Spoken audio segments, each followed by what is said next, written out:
Before I begin, if you're thinking about seeing this movie but aren't sure, then ask yourself these questions. Did you think Man of Steel was about average? If you did, don't see it. Did you hate Man of Steel? If you did, then don't see it. Do you go to hate see movies? If you do, then don't waste your time. Also, if you really didn't care for Man of Steel but want to see this because 1.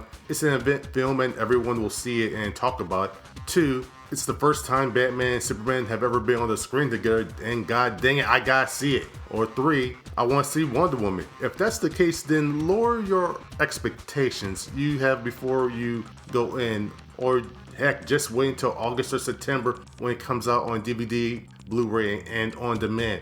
Even if you enjoyed Man of Steel, you still might not enjoy this film, perhaps because Christopher Nolan wasn't overseeing this as he did with Man of Steel, or maybe because of the success of Man of Steel. Warner Bros. Seems to have decided to give Zack Snyder a longer leash, but the film structure seems off. We seem to go back and forth between scenes and the flow isn't very cohesive. Also, while this film is a PG-13 film, it's not kid-friendly. There's a lot of scary parts in this film and kids might not enjoy it. Plus, the way the film is shot, there's a darker tint to it and that tint rarely leaves. I don't think kids will think that this is going to be a fun enough movie to watch over 2 hours. I'm not sure if it's really gonna engage them. After seeing this film, I joked that this movie starred Batman with special guest star Clark Kent as Superman. And that's partially true. Time-wise, the Bruce Wayne Batman parts are a bit longer than the Clark Kent Superman ones, but I understand that it's because this film is introducing a new Batman into the Warner Bros. DC movie universe. The segments that include Batman as the main focus seem more involved than when it's Clark or Superman. It just appears that Zack Snyder was more interested in making a Batman film instead of a Batman Superman film. I recently did a video where I discussed Man of Steel and said that if by the end of Batman vs Superman, if it doesn't significantly progress Clark's character to be the Superman that people want and expect him to be, that it would retroactively hurt the promise that Man of Steel laid out at the end of its movie. And that kind of happens here. Acting wise, I didn't have any problem with the acting, with maybe 1 or 2 exceptions. The acting was really good. Ben Affleck was able to pull off both the Bruce Wayne and Batman roles, and is the first one to do it convincingly since Kevin Conroy. Henry Cavill, well, people have been saying that his performance was wooden and one note. I disagree. While the script didn't have him doing as much as Ben Affleck, I did believe in his character. Also, Amy Adams as Lois was the heart of the film, and I was glad she was an active participant in the film. What I didn't like was, once again, that she and Diane Lane were used as hostages. When I heard that Gal Gadot was going to be Diana Prince / Wonder Woman, I was concerned because in previous films, she either played herself, the hot babe, or a model. But she was really good here, and I think she'll be great in the Wonder Woman movie. The supporting characters did well too. I like how Perry's personality was further fleshed out, and Jenny actually said more than 2 sentences that she said in the last film. However, Mercy said maybe 2 sentences, and she didn't do much or add much to the film. I assume she died near the end of the film, but she wasn't really a character, so no tears. And then there's Lex. Oh yes, Lex. What was that? Jesse Eisenberg's take on Lex didn't make any sense. I assume he's insane, but the way off-kilter way he acted as Lex was painful. I didn't understand his motivation, and even when he explained it, I didn't believe in it. I blame Eisenberg for making that acting choice, and I give even more blame to Zack Snyder for 1, not pulling Jesse back, and 2, when it was obvious that it wasn't working, getting someone more capable for the part. I also blame the writing. The dialogue coming out of him was all over the place, and his overall plan, ugh. Directing. In the previous video, I said that I felt that Man of Steel was perhaps Zack Snyder's best film. Even though it has cohesion issues, I felt it was a more linear and engaging story. I also think of Man of Steel as a coming-of-age story. But here's the thing, once a character comes of age, what do you do with them next? Well, you keep evolving the character. As they go through various obstacles in life, they then grow from those experiences. That never really happens in this film. Heck, Bruce has more growth here than Clark. Also, does Zack Snyder even like Superman? The amount of attention he pays to Bruce's character is more than he pays to Clark's. The only time it seems that Superman actually inspires people realistically is at the end of the film, and that scene of inspiration didn't really feel earned. One last thing, the way he shoots some scenes border on artistic douchebaggery. They appear to be way more overly dramatic than they should. Sometimes they work in moderation.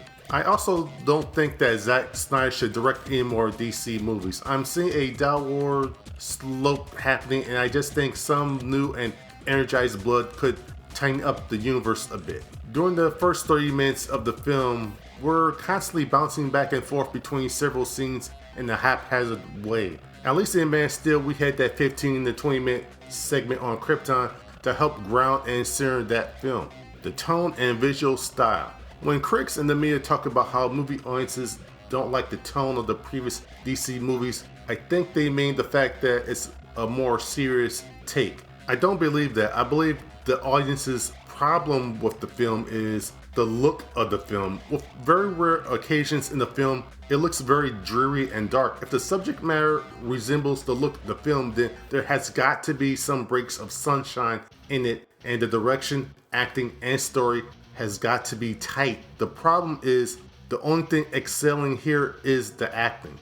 Writing.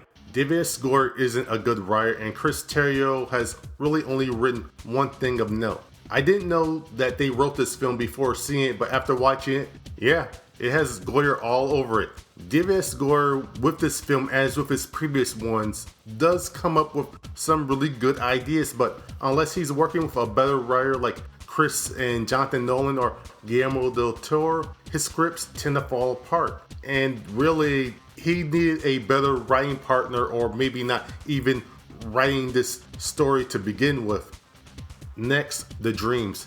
Throughout most of the first half of the film, Bruce keeps having dreams, one of which was shown in the second trailer. It seems something or someone is trying to reach out to him through them. This proved true later on when some being speaks to him and tells him what he needs to do. At first I thought this was a Flash going back in time, but now thinking about it, I'm thinking it was one of the new gods, maybe Metron possibly. This last dream is vaguely referred to in the last scene of the movie, and I assume that's to set up for the Justice League films, but why couldn't that dream have happened to Clark? What this does is overload the importance of Batman. I understand that Warner Bros. And I'm sure Snyder wanted to further build up Batman. The problem is he's already built up to the max.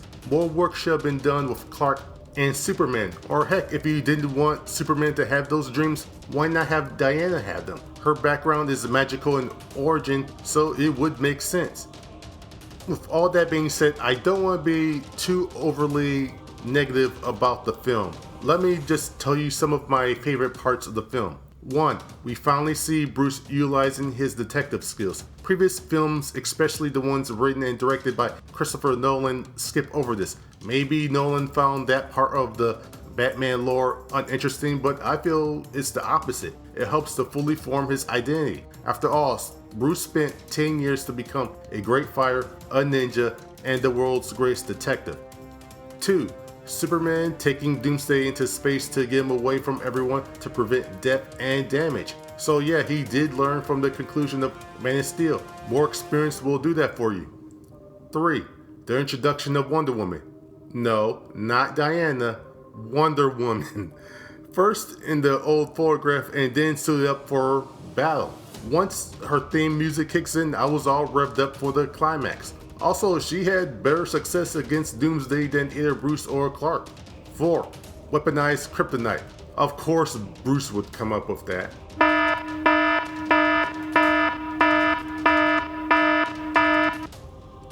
Okay, let's talk about the climax. The death of Clark Kent and Superman. I believe this paints the studio and filmmakers into a corner.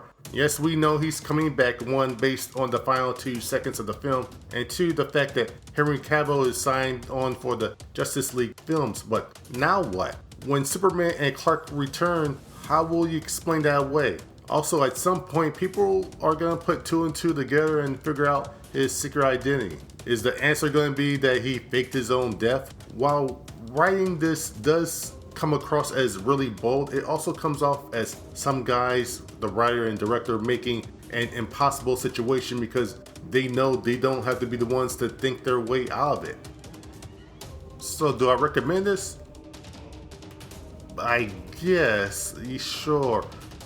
The writing, storytelling, and direction isn't as strong here as it was with Man of Steel. However, while it's even a more flawed film than Man of Steel, there are some great performances and scenes in the film.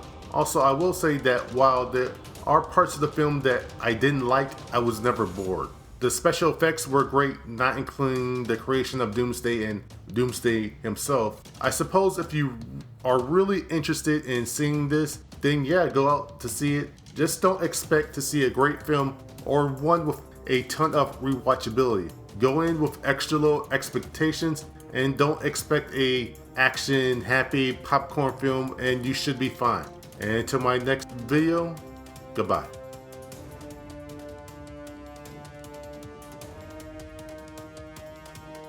Well, that was pointless.